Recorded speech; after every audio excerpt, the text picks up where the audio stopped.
Good morning guys, here we are at Church Farm campsite, sat in our little Renault Kangoo Micro Camper. Hey, quite a beautiful sight, look at that. The hills.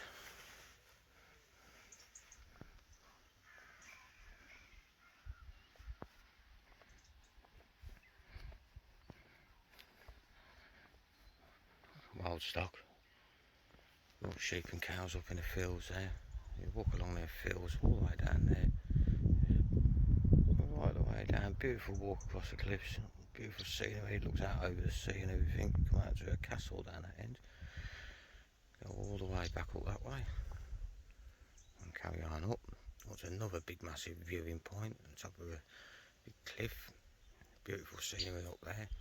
And if you go further down, you end up at that tiny abandoned village from World War II, which is really interesting. Kangoo.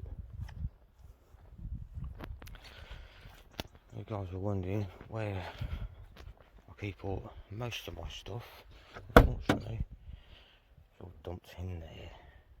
We don't have a passenger seat as such when travelling, unfortunately, but I suppose I could have needed to move it to there. Of course, this bit here also lifts up to give me storage underneath, as well as this pulling right out to give me extra storage.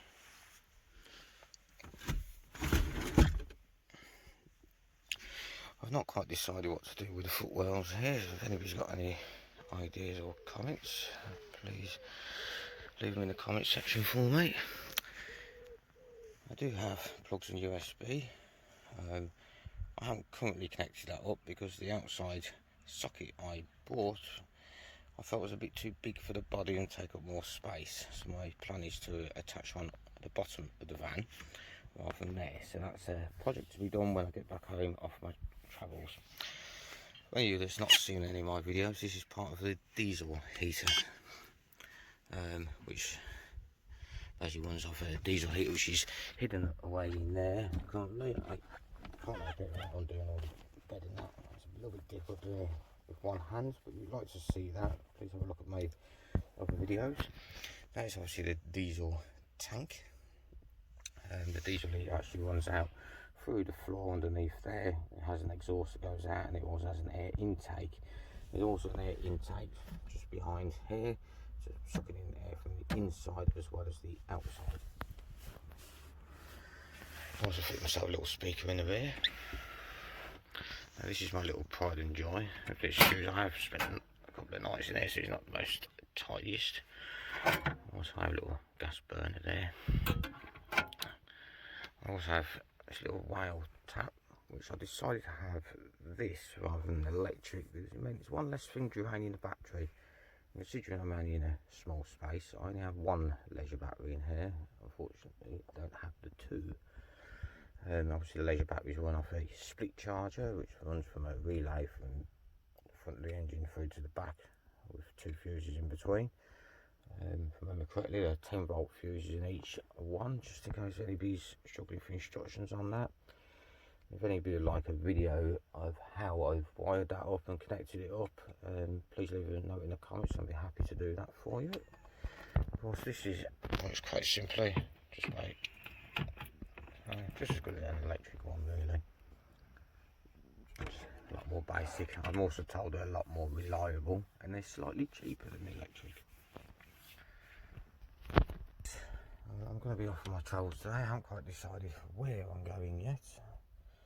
I think I'm just going to drive and see where I end up. I do have one little question for you, if you can help me with. Now, we're going to go back out here. Now, for my cooking, I currently pull this pipe out of here, which is obviously connected to the oven. Not an official way of doing it. I don't recommend doing it that way. I'd certainly advise getting a gas check by somebody professional if you plan on doing it this way yourself. But what I'd like to know, rather than me having to open up my roof or back door